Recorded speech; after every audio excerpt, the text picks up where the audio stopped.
When I first got this car, I wasn't quite sure what was in the gearbox oil when we did all the work, so I think I just put some in it. Never been quite sure of the quantity. I looked at my Haynes manual for the spec and the quantity. It's 2 litres with a PSA number. So I'm today going to drain the gear oil and then refill it with the correct amount of the right oil. Just there you can see the top of the gearbox. The fill point is directly underneath all of this. So I'm going to put you on time lapse and take out the things we need to get to it, including the battery tray and all of that.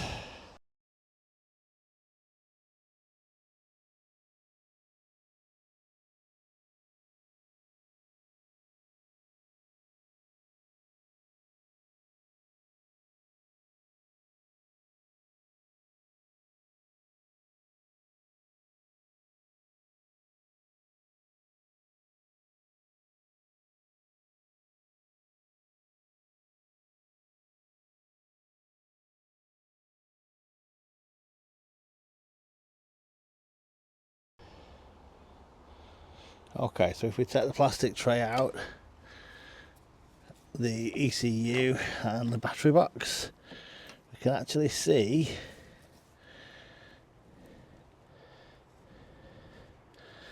just here the fill plug.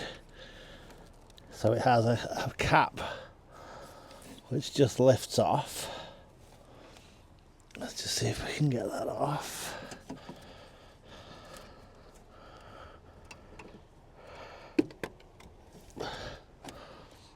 Okay, so we have the cap just pulled off that sits on it. Now we need to go under the car to remove the drain plug. So I had a quick look underneath, can't see the drain plug. Jacked up on an axle stand, just going to remove the wheel.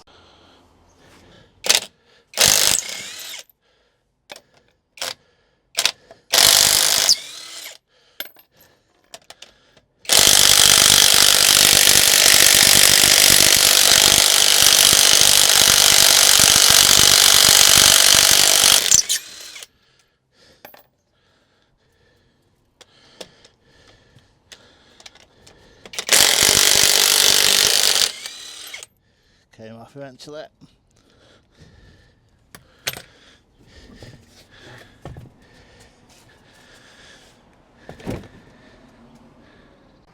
Okay, so now from under the car we can see the drain plug here on the bottom of the gearbox. So gearbox, this is the passenger side drive shaft. Just underneath it is the drain plug here. Let's find a key to fit it. Okay, so it's a square 8mm key that goes in there. So let's get it removed. Okay. Removing the plug.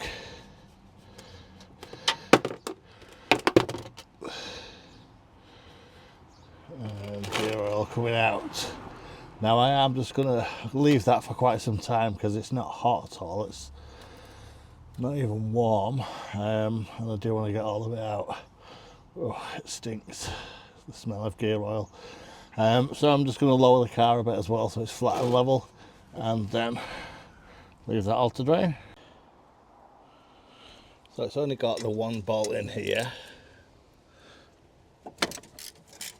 So if I didn't particularly want to unplug all the plastics. I know they've been off a couple of times from this tray. But what I can do is just lift it out of the way, hopefully.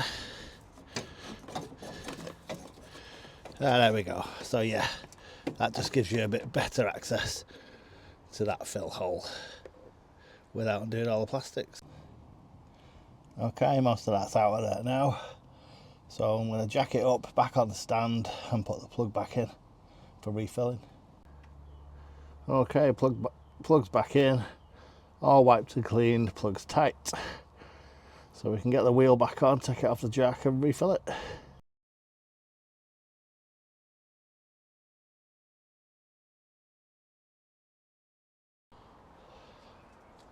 Okay, new oil comes like that, prise the top off, and then you can pull out the filling spout. So I think what I'm going to try and do is unscrew that. I'm going to try and hold the bottom with pliers or something, tip it upside down, get it in the hole, and then release it. We'll see how that goes. That is what's going to make things a whole lot easier. If I remember, that just fits in there.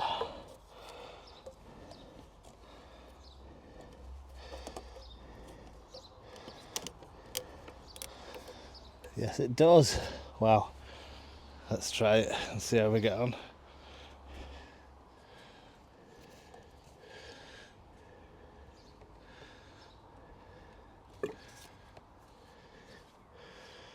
Well, it's not leaking, that's good.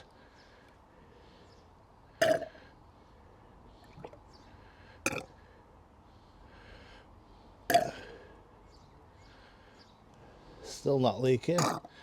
Excellent. Oops.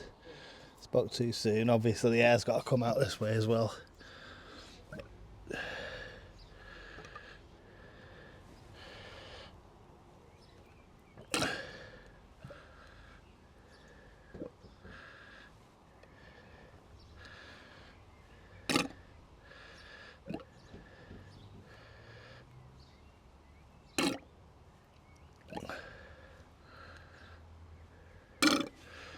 Yeah, it's a much better way of doing it.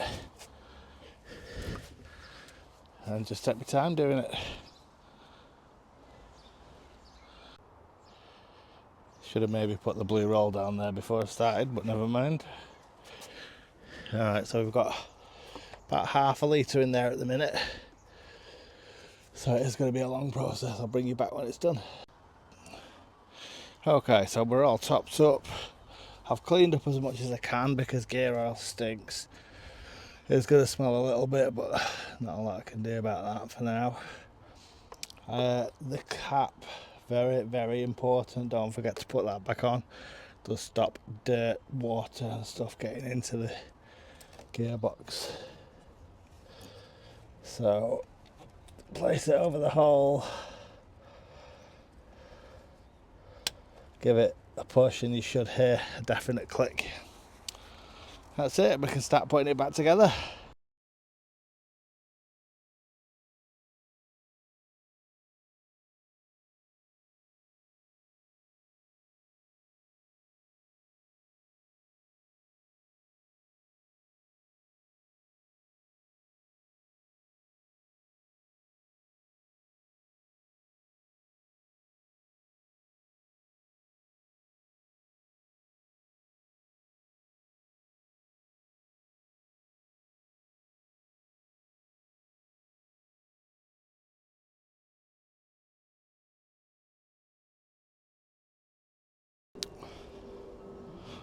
Okay, job done. So all in all, about an hour I would say. I'm now confident it's got the right oil in it and it's got the correct level of oil in it. Prevents us having any gearbox issues in the future.